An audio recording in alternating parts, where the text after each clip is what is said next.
I knew Jay as being an activist on the Lower East Side, and it was very unusual for him because he was a very kind of straight, not very politically active, typical Lower East Side type. And then when the AIDS crisis came around, Jay became really one of these more active members and organizers in that organization.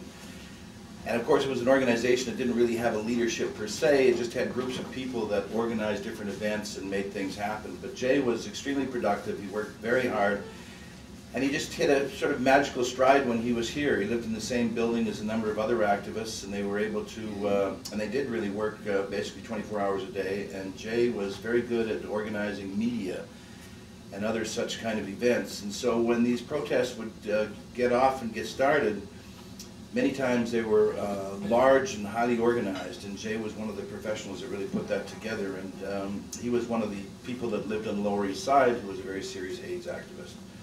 So Jay, I'll let you go on and explain a little bit more about yourself. And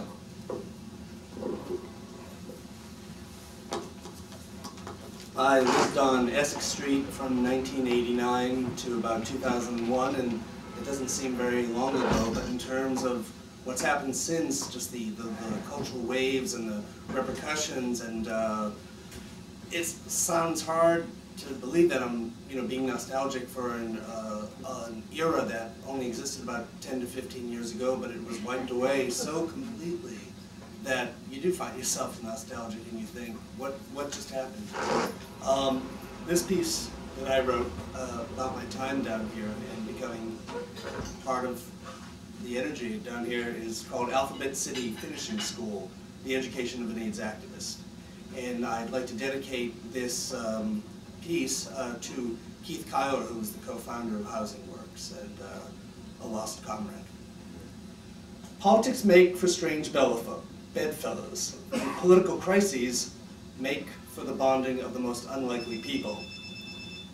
If you belong to one of the groups squirming under the boot heels of New York City's ruling class and their political stooges in the 80s and 90s, you realize the tangible weight of this maxim. In the age of Koch, Dinkins, and Giuliani, we were all under fire, and we learned the value of coalition building to stay alive, hanging together rather than hanging apart. It was a magical, absurd time. Black and Latino were mixing it up with upper middle class gay people with AIDS, not as opponents, but as allies. All of us had realized we were dispensable during the Reagan-Bush administration and were equally unwanted here in New York City. In that era, I was a member of the AIDS activist group ACT UP, the AIDS Coalition to Unleash Power. We were literally fighting for our lives, for everyone's lives. We were going mano a mano with a staggering, crushing bureaucracy on the city, state, and federal level. I remember the urgency of that era, the weekly casualties, and the thrill of coalition building. I remember all of this because I was a resident of the Lower East Side back then. This was ground zero, the real ground zero. Walk a city block and the reality of the situation would hit you in the face, smack in the face like a rotting mountain of garbage. Shooting galleries were vibrating with the twin demons of AIDS and drug addiction. Neighbors were mugging one another to stay alive. And cops selectively pursued offenders, jumping into action when it was quota time. So how did a well-nourished, middle-class, suburban Jewish gay boy enter the world of Lower East Side street activism? Well, first a clarification. You don't wander into activism. Which of us craves pariah status? No, you prefer to live under the radar, grab your material joys, pay your taxes, and hope they don't see you.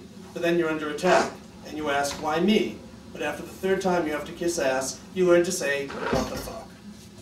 And outrage hopefully marries conviction, and idealism gives way to activism. Activism grabs you by the scruff of the neck. It shakes you to shit, insisting you wake the fuck up. Give up the sweet dream of apathy because you've been classified an enemy of the state. You the poor, you the homeless, you the people of color, you the ones with HIV/AIDS, you the fags and dykes, and you the transsexuals. So now, what are you going to do? Roll over and play dead? Not likely. My transformation came in 1987 when ACT UP was formed. I had personally been spared HIV, and wildly grateful, I pledged myself to helping others. Emptying bedpans for the dying was not my scene. I wanted to be more proactive. So I caught the fire. I leapt in, swept up in the white, hot anger of a group of heroes who defied the Reagan-Bush juggernaut. So I learned to unlearn all the suburban white lies my parents had fed me about how the government takes care of good people and punishes the bad, and how you wait patiently for your turn and you don't upset the status quo. I learned the adrenaline rush of staging a die-in in the middle of the street, raising my voice in fury over a country that had turned its back on a generation with the plague in their veins. It was no coincidence that many ACT UP members lived in the East Village and Lower East Side. I lived on Essex Street in a lonely, dark, one-bedroom that first rented for $485 in May 1989. We were artists, writers, mostly hungry, certainly pissed off. Some living with the virus, and which first scared us and then fueled us with a desperation that made us willing to do anything. We were perhaps posers at first, suburban kids whose idea of roughing it was wearing a torn leather jacket and avoiding the landlord for a couple of months of rent checks. But you can only stay on the perimeter of reality for so long on Lower East Side. We dropped the pose and opened our hearts and got busy. We were the latest chapter in a cyclical history lesson that scapegoats and divides and conquers and ends up pulverizing those who are suffering the most.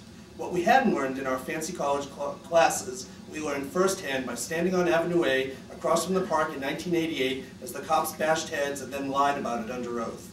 ACT UP gave us a crash course in beating down injustice and connecting with the spiritual hunger that requires fighting back. Sure, we had been middle-class suburban kids, many of us white and living lives of little discomfort, but now we were sharing turf with the forgotten people. Feigning martyrdom was no longer an option. Living on the Lower East Side kept us honest. Thank you.